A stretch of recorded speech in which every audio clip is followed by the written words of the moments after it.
다윗이 받은 복이라고 하는 제목으로 함께 하나님의 말씀의 은혜를 나누려고 합니다. 우리가 이 땅을 살아가다 보면 내가 의도했던 것들이 있죠. 그런데 그 의도했던 대로 이루어지지 않는 결과물을 얻을 때가 참 많은 것 같습니다. 나는 이것을 원했는데 막 진행을 하다 보니까 결과는 이렇게 나오는 거예요. 그러면 좀 당황할 수도 있고 마음이 어려울 수도 있을 것 같습니다. 저희가 지난 11월 달 20일과 27일에 걸쳐서 슬기로운 나눔 생활을 하지 않았습니까? 슬기로운 나눔 생활을 하면서 우리가 회의를 할 때에 제가 임원들에게 꼭 우겨가지고 한 가지를 진행한 게 있습니다. 그게 뭐였냐면 돈통을 놓자. 우리가 돈을 받지 말고 돈통을 놓고 그냥 그 안에 자유롭게 헌금을 하게 하시되 우리가 정한 액수 이상의 헌금을 할 수 있도록 우리가 좀 유도를 하자. 그리고 거스름돈을 남겨드리지 말자. 이렇게 제안을 했거든요. 그랬더니 임원들이 좀 걱정을 했습니다. 목사님 그렇게 해도 괜찮을까요? 좀 이렇게 거스름돈을 그래도 걸러드려야 되지 않을까요? 했는데 제가 계속해서 우겼습니다. 안 된다. 많은 분들이 이게 좋은 일에 하는 거기 때문에 기쁜 마음으로 이렇게 내실 거다. 그러면서 제가 우겨서 결국은 그냥 그렇게 하기로 했습니다. 그리고 이제 세팅을 딱 하고 난 다음에 20일 처음 오셔서 이제 상투 과자를 사시겠다고 하는 분이 오셨어요. 그런데 저의 예상과는 다르게 저는 그냥 5,000원, 10,000원권을 가지고 오실 줄 알았는데 갑자기 5만 원권을 들이미시는 겁니다. 좀 당황스럽더라고요. 이게 상투 과자가 5,000원인데 그냥 거스름돈을 안 남겨드리면 45,000원을 우리가 그냥 헌금으로 하시라고 할 수도 없고 막 이러는 거예요. 그래서 제가 뭐라고 말씀드렸냐면 저희가 거스름돈이 없습니다. 그래서 돌려보내드렸어요. 좀 당황스러웠습니다. 그러면서 이제 이런 일들이 계속 일어나기 시작하더라고요. 그래서 제가 다시 임원들과 이야기하면서 야 그냥 우리가 돈을 받고 거스름돈을 좀 남겨드려야 되겠다라고 말씀을 드리고 27일에는 그렇게 진행을 했던 기억이 있습니다. 여러분 우리가 이 땅을 살아가면서 내가 생각했던 의도했던 부분들이 분명히 있죠. 야 이렇게 하면 이런 그림이 나올 거야. 내가 이렇게 이야기하면 그 사람이 이렇게 받아들이고 이렇게 행동을 할 거야 라고 하는 우리가 생각하는 어떤 그림이 있을 겁니다. 그런데 사실 우리가 이야기하고 우리가 어떤 것들을 계획했다 하더라도 내가 의도했던 것과는 전혀 다른 결과를 얻을 때도 있고 내가 말했을 때 어떠한 의도하며 말했던 결과물과 전혀 다른 것들로 이해한 경우들이 우리의 삶 가운데는 참 많다는 겁니다. 그래서 우리의 삶 속에서는 어떤 일들이 일어나죠? 결국은 그것이 오해가 되기도 한다라는 겁니다. 그래서 전혀 다른 결과들을 얻는 경우들도 있어요. 아까 여러분들에게 방금 말씀드린 것처럼 어떻게 보면 슬기로운 나눔 생활에서 얻었던 이러한 전혀 다른 결과들은 그냥 웃고 넘어갈 수 있는 에피소드 정도가 될 수 있을지도 모르겠습니다. 그러나 사실 우리의 삶 속에서는 이것보다 내가 의도하지 않은 일들이 일어남으로 말미암아 개인과 개인의 관계 속에서의 갈등을 겪는 경우도 있고 사실 공동체 안에서 어려움을 겪는, 그래서 무너지고 나누어지고 서로 아픔을 겪는 일들이 많이 일어나는 것들을 보게 되어지는 일들이 있더라라고 하는 것입니다. 여러분 저는 우리의 신앙생활도 마찬가지라고 생각합니다. 하나님이 우리에게 복을 주시기를 원하십니다. 여러분 이걸 믿으십니까? 그러면 제가 여러분들에게 한 가지 질문을 드리겠습니다. 여러분들이 정말로 복을 받고 있다라고 생각하십니까? 하나님이 우리에게 복을 주시겠다라고 약속하셨고 지금 현재도 우리에게 복을 주시고 있다라고 말씀하고 계시는데 과연 내가 그 복을 받고 있다라고 우리는 느끼고 있느냐라고 하는 겁니다. 하나님이 우리에게 약속하셨으면 하나님이 우리에게 복을 주는 게 맞는 것 아니겠습니까? 그리고 현재에도 우리가 그 복을 받고 있다라고 하는 것이 맞는 이야기 아니겠습니까? 그런데 우리가 그 복을 받고 있다라고 하는 것을 느끼지 못하고 있다고 한다면 뭔가 문제가 있는 거 아니냐라고 하는 겁니다. 우리는 오늘 이 시간에 그것들을 좀 한번 고민해 보는 시간을 가졌으면 좋겠습니다. 하나님이 우리에게 분명히 복을 주시겠다라고 약속하고 있고 나도 그 복을 지금 우리는 분명히 받고 있다라고 하나님은 우리에게 말씀하고 있는데 왜 나는 그 복을 받고 있다라는 것을 느끼지 못하고 있는가라고 하는 겁니다. 여러분 오늘 본문의 말씀에는 다윗이 등장합니다. 다윗이 사울 왕, 이스라엘의 초대 왕이었던 사울 왕을 피해서 블레셋으로 망명을 갑니다. 그리고 블레셋으로 망명을 가서 거기에 있는 가드라고 하는 지역에 아기스라고 하는 왕의 밑으로 들어갑니다. 그러니까 블레셋은 큰 5개의 성읍이 한 나라를 이룬 연합국입니다. 연합국가입니다. 그 중에 하나가 가드라고 하는 도시였고, 그 가드의 왕으로 있었던 사람이 아기스였습니다. 그러니까 그 아기스 밑으로 들어갔어요. 생활을 하다 보니까 어떠한 문제가 발생했냐면, 이제 이스라엘과 블레셋이 전쟁을 해야 되는데 이제는 다윗을 아기스가 데리고 나아가려고 하는 겁니다. 그러니까 지금 이제 문제가 생긴 거죠. 자기 민족과 함께 전쟁을 해야 되는 상황인 거예요. 그런데 어떻게 하다 보니까 4개 도시의 왕들이 반대를 해서 결국은 다시 시글락으로 돌아옵니다. 그런데 그 시글락으로 돌아온 후부터 문제가 발생하기 시작했어요. 어떤 문제죠? 아말렉이라고 하는 족속이 그 시글락을 친 겁니다. 여러분, 아말렉이라고 하는 족속은 참 비열한 족속입니다. 하나님이 굉장히 싫어하는 족속이에요. 왜 그렇죠? 언제나 늘 그들은 약한 자들을 공격하는 사람이었어요. 늘 후발에 떨어져 있는 여자, 노인, 아이들을 공격하는 사람들이었습니다. 오늘도 마찬가지죠. 시글락을 공격했는데 군사들이 다 빠져나가고 여자들, 노인들, 아이들만 남아있는 그 시글락을 공격한 겁니다. 그래서 모든 사람들을 포로로 그들의 있는 모든 재산들을 탈취해서 데리고 가버렸습니다. 이러한 상황 속에서 다윗이 어떻게 됐습니까? 이제는 죽을 수밖에 없는 상황이 된 거죠. 그때 하나님 앞에 겨우 기도해서 이제 군사 600명을 이끌고 가기 시작한 겁니다. 그 아말렉을 치기 위해서. 그리고 난 다음에 그 가는 사이에 어떤 일이 벌어졌냐면 200명이 이제는 우리는 도저히 못 가겠다고 한 거예요. 우리 너무 힘들어서 못 가요 라고 이야기한 겁니다. 그게 사무엘상 30장 9절에서 10절입니다. 다윗은 데리고 있는 부하 600명을 거느리고 출동하였다. 그들이 부솔 시내에 이르렀을 때에 낙오자들이 생겨서 그 자리에 머물렀다. 그래서 부솔 시내를 건너가지 못할 만큼 지친 사람 200명은 그 자리에 남겨두고 다윗은 400명만을 거느리고 계속 추격하였다라고 이야기합니다. 여러분 한번 생각해 보시겠어요? 600명 가운데 200명이면 몇 분의 몇입니까? 3분의 1입니다. 3분의 1이라고 하는 사람이 이제 더 이상 못 가겠다고 한 거예요. 왜냐하면 우리가 너무 힘들어서. 여러분 한번 생각해 보시겠습니까? 그러면 나머지 400명은 안 힘들었을까요? 400명도 분명히 힘들었을 거예요. 박지성이라고 하는 전 국가대표가 2002년 월드컵을 되새기면서 그런 이야기를 했어요. 우리가 훈련하는데 안 힘드셨습니까? 라고 물어보니까 힘들죠, 당연히. 안 힘든 사람이 어디 있겠습니까? 체력이 좋은 사람은 조금 덜 뛰어서 힘들겠고, 체력이 좋은 사람은 더 많이 뛰어서 힘들 겁니다. 그러나 누구나가 다 똑같이 힘듭니다라는 이야기를 했거든요. 여러분, 오늘 지금 이 전쟁을 치르러 막 가는 사람들도 똑같았을 거라는 거예요. 400명, 그들도 역시 힘들었을 거고 200명도 힘들었겠지만 나머지 400명도 힘들었을 거란 말이죠. 그럼에도 불구하고 그들이 해야 될 일들이 있기 때문에 그것들을 했던 거란 말이에요.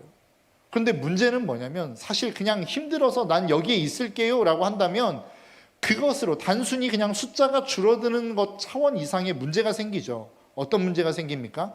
사기의 문제가 생기는 겁니다. 야, 우리가 지금 가는데 200명은 더 이상 힘들어서 못 가겠어, 나는 그냥 여기에 있을게 라고 하면 나머지 400명의 사기가 떨어지는 거라고요. 마음이 무너지는 거라고요. 야, 니네만 힘들어? 우리도 힘들어, 같이 가자. 이런 불평이 생길 수밖에 없는 상황이 생긴 거란 말이에요. 그럼에도 불구하고 다윗은 그냥 그들을 남겨두고 떠납니다. 그리고 난 다음에 전쟁을 해서 이겨요. 그리고 다시 돌아옵니다. 그런데 그 돌아오는 상황 속에서 전쟁에서 승리하면 우리는 아무런 문제가 없을 거라고 생각하죠. 그런데 전쟁에서 승리했음에도 불구하고 또 다른 문제가 발생하기 시작합니다. 어떤 문제죠? 오늘 본문 21절에서 22절입니다. 다윗이 부솔 개울 가까이에 이르니 전에 다윗을 따라갈 수 없을 만큼 지쳐서 그곳에 남아있던 낙오자 200명이 나와서 다윗을 환영하고 다윗과 함께 오는 군인들도 환영하였다. 다윗도 그 군인들에게 가까이 나아가 따뜻하게 문안하였다. 여기까지는 괜찮은 것 같아요. 그런데 그 다음에 문제가 생깁니다. 그러나 다윗과 함께 출전하였던 군인들 가운데에서 악하고 야비한 사람들은 거기에 남아있던 이들을 못마땅하게 여겨 자기들과 함께 출전하지 않았던 군인들에게는 되찾아온 물건을 하나도 돌려주지 말고 다만 각자의 아내와 자식들만 데리고 가게 하자고 우겼대요. 악하고 야비한 사람이라고 성경은 표현합니다. 여러분, 어떻게 보면 이 이야기가 맞는 것일 수도 있습니다. 자기들도 똑같이 힘들었어요. 그래서 출전해서 거기에 갔어요. 그리고 그것을 죽을 힘을 다해서 싸워서 다시 되찾아온 겁니다. 그럼 어떻게 보면 싸운 사람들의 목 아니겠습니까? 그래서 이 야비한 사람이라고 이야기하고 악한 사람이라고 이야기하지만 어떻게 보면 이 사람들의 이야기가 굉장히 합리적일 수 있습니다. 그런데 다윗은 뭐라고 이야기하나요? 그렇게 하면 안 된다는 거예요. 그렇게 하지 말자는 겁니다. 여러분, 아까 앞에서 여러분들에게 말씀드린 것처럼 여러분, 하나님은 우리에게 복을 주신다라고 말씀하고 있죠. 그런데 왜 우리가 그것을 복이라고 느끼지 못하며 살아갈까요? 왜 하나님은 우리에게 복을 주신다라고 말씀하고 있는데 왜 우리는 그 복을 받았다라고 느끼지 못하며 살아가고 있을까라고 하는 겁니다. 그것은 바로 주는 사람의 의도가 무엇인지를 잘 모르기 때문에 그렇습니다. 여러분, 앞에서 이야기한 것처럼 왜 우리의 인생 가운데 오해가 생기나요? 나는 라고 이야기했는데 왜 듣는 사람은 라고 들을까요? 그것은 바로 듣는 사람의 입장에서 생각하기 때문에 그렇습니다. 말하는 사람이 나는 이러이러해 라고 하면 그 사람의 배경과 그 사람이 이야기하는 상황과 그 사람이 그렇게 이야기할 수밖에 없는 이유를 생각해야 되지 않겠습니까? 그런데 그것이 철저하게 무시된 채 내 입장에서만 생각하면 그것이 오해가 생길 수밖에 없다는 거예요. 우리의 인생 가운데 오해가 생기는 이유는 말하는 사람의 입장에서 생각하는 것이 아니라 내 입장에서 생각하기 때문에 그렇습니다. 내 경험, 내 상황, 내가 지금까지 살아온 배경을 중심으로 그 사람의 말을 이해하기 때문에 오해가 생기는 거란 말이에요. 이 오해를 없애기 위해서는 어떻게 해야 됩니까? 말한 사람의 의도, 말한 사람의 생각, 말한 사람의 상황, 이것들을 종합해서 생각할 때에 비로소 오해가 가장 극소로 줄어들 수 있다는 겁니다. 성경의 말씀도 마찬가지예요. 우리가 신앙생활하며 하나님의 말씀에 대해서 오해가 생기는 이유가 뭐예요? 그것을 하나님의 입장에서 바라보지 않고 내가 살아온 나의 상황, 내가 살아가고 있는 이 세상의 가치, 내가 지금 숨쉬고 있는 나의 상황 속에서 그것들을 해석해내기 때문에 오해가 생기는 거란 말이에요. 여러분, 복이라고 이야기했을 때 여러분들이 복 받았습니다, 하나님이 여러분들을 축복하실 겁니다 라고 이야기할 때 여러분들에게 가장 먼저 떠오르는 복의 개념이 무엇입니까? 여러분들은 어떤 복을 떠올리십니까? 많은 사람들, 특히 대한민국에 사는 많은 사람들은 그 복의 개념을 재물로 생각하는 경우들이 참 많은 것 같아요. 야, 부자가 되면 복이지. 많은 돈을 얻으면 우리는 복이라고 이야기할 수 있어. 권력을 얻으면 복이라고 이야기할 수 있어 라고 이야기하지만 성경은 한 번도 우리에게 수많은 재산을 갖는 것이 복이라고 이야기한 적 없어요. 성경은 한 번도 우리에게 권력을 가진 사람이 복이 있다라고 이야기한 적이 없다고요. 한 번도 성경은 우리에게 인기 있는 사람이 복이 있는 사람이다라고 이야기하지 않았단 말이에요.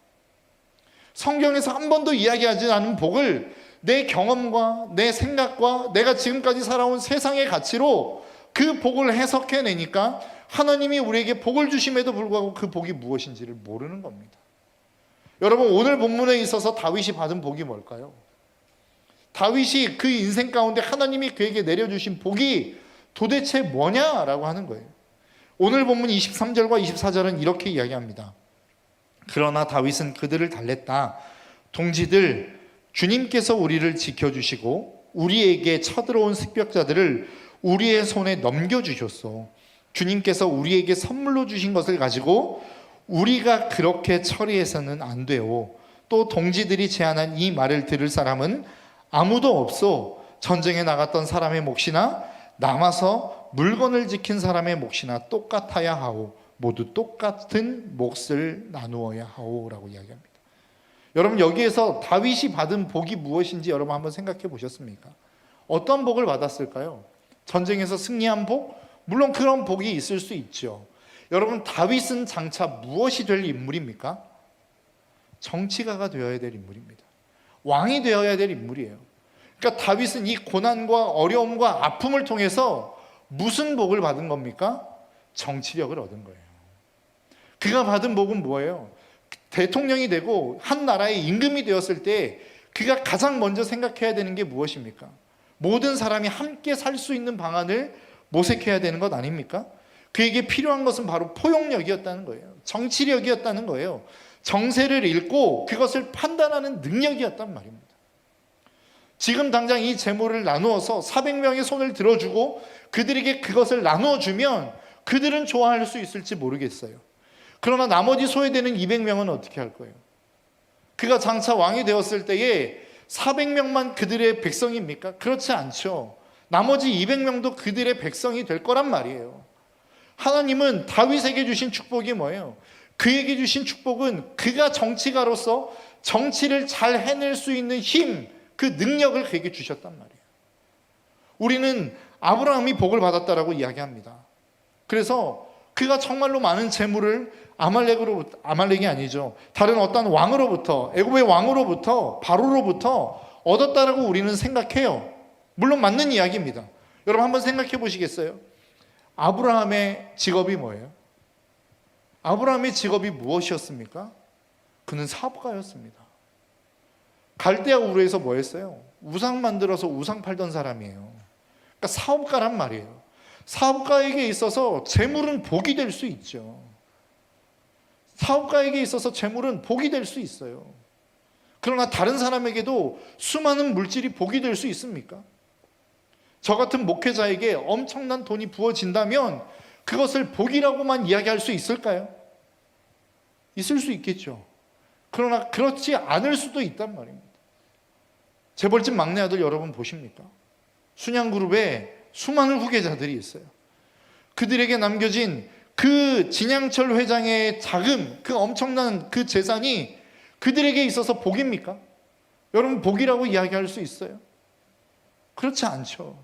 그 자녀들이 그 재물 때문에 얼마나 싸웁니까? 얼마나 악한 행위들을 합니까? 그 마음이 얼마나 악해집니까? 우리는 그것을 복이라고 이야기할 수 있느냐라는 거예요. 다윗에게 있어서의 복은 뭐예요? 그가 정치가로서 얻을 수 있는 힘, 정치력, 포용력을 갖는 것이 그에게 복이었어요. 그렇다고 한다면 우리의 인생 가운데 있어서의 복은 무엇일까요? 직장인이라고 한다면 그 직장 생활 안에서 그 직장 안에서 그 기업에 최대한의 이윤을 남겨줄 수 있는 그 삶이 복 아니에요? 어린이집 교사라고 한다면 그 교사로서 아이들을 사랑으로 대하고 그들에게 사랑을 줄 수 있는 그 마음을 갖는 게 복 아니에요? 학생이라고 한다면 여러분들의 삶의 자리에서 여러분들이 공부하는 그 현장에서 그 공부가 재미있고 그 공부를 열심히 할 수 있고 그 공부를 통해서 다른 사람에게 유익을 줄 수 있는 게 복 아니냐고요. 복이라고 하는 개념은 여러분 일률적이지 않습니다. 각자에게 주신 하나님의 사명의 자리에 따라 그들에게 주신 하나님의 길에 따라 그들에게 주신 하나님의 방향에 따라 다 다르게 주어지는 게 복이란 말이에요.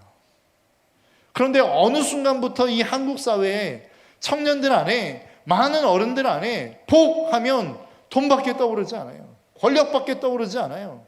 여러분 성경이 이야기하는 복이 그것입니까? 아니에요. 그렇지 않단 말이에요. 왜 우리가 복을 복으로 느끼지 못합니까? 하나님의 입장에서 그 복을 바라보지 못하기 때문이에요.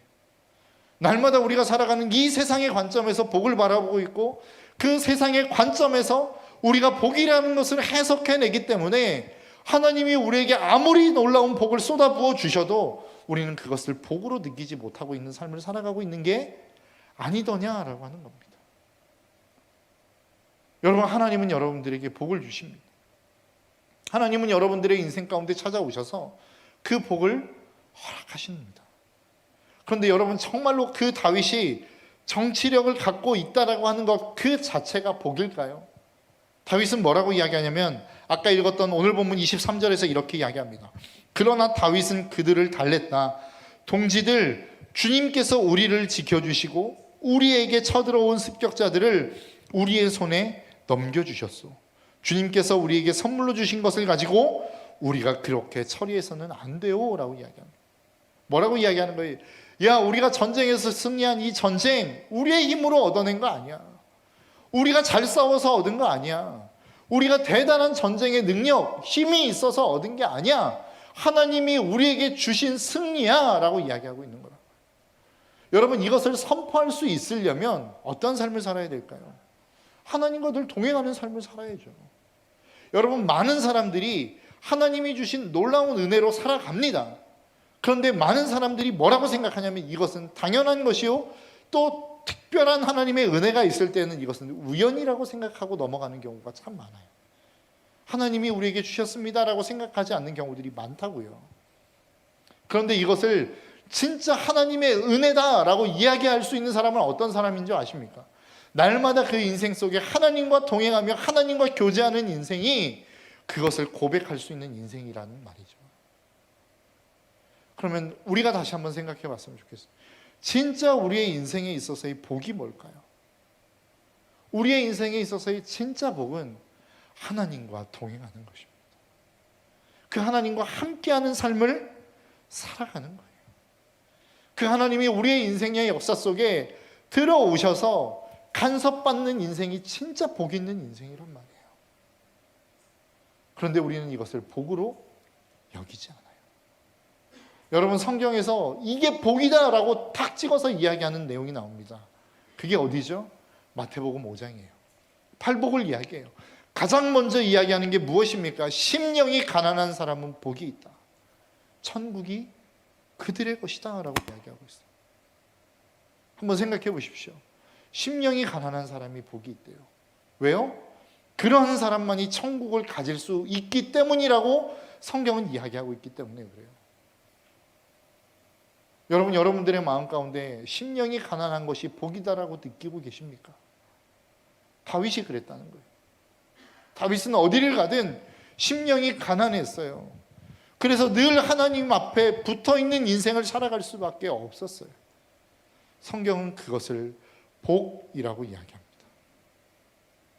풍성해서 더 이상 누구에게 손 벌리지 않아도 되는 삶, 내 인생이 너무나도 풍요롭고 괜찮은 인생이어서 더 이상 아쉬운 소리를 하지 않아도 괜찮은 삶, 이런 삶을 성경은 우리에게 복이라고 한 번도 이야기해 본 적이 없단 말이에요.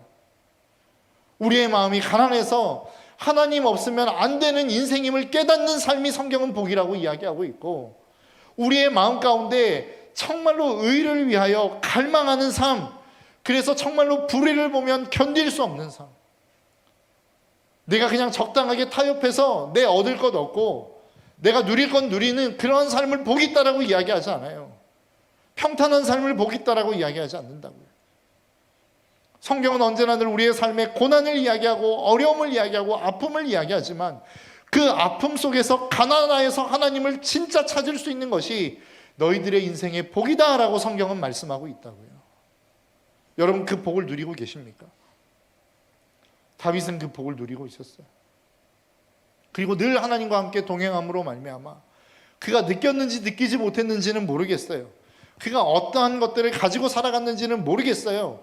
그가 정말로 하나님의 은혜로 살아가고 있다라고 하는 것을 느꼈는지는 모르겠지만 하나님은 그 삶 속에 하나님의 은혜를 베풀어 주셨고, 그래서 하나님은 그가 세우신 그 자리에서 포용력을 가질 수 있는 사람으로, 정치력을 가질 수 있는 사람으로, 정세를 읽고 판단할 수 있는 대단한 지혜와 능력을 가진 사람으로 그를 세우셨단 말이죠. 그것이 다윗이 누린 복이었습니다. 그가 알았던 알지 못했던 그 능력은 그에게 주어졌어요. 어떻게요? 하나님과 늘 동행하며 그가 하나님을 닮아감으로 말미암아 그 일이 가능해졌다라는 겁니다. 우리의 신앙생활은 그러한 것입니다. 하나님과 오래 있다 보면 그분을 닮죠. 그분을 닮다 보면 내가 무엇인가 애쓰지 않아도 내 삶에 묻어나오는 향기가 예수 그리스도의 향기를 자연스럽게 드러내게 만드는 삶, 이게 그리스도인의 삶이란 말이에요. 하나님이 저와 여러분들에게 꿈꾸시는 삶이 그러한 삶이고, 이게 우리의 인생에 주어진 진짜 복이란 말입니다. 여러분, 이 복을 누리시는 저와 여러분들의 삶이 될 수 있기를 주님의 이름으로 축복합니다. 왜 우리가 주님과 동행해야 됩니까? 동행하는 인생만이 주님을 닮을 수 있어요. 그 인생만이 우리의 인생을 살아가는 그 삶에 자연스럽게 그분의 향기를 묻어낼 수 있게 만드는 삶을 살 수 있기 때문에 그렇습니다. 저와 여러분들의 삶이 그런 삶이 되시기를 주님의 이름으로 축복합니다.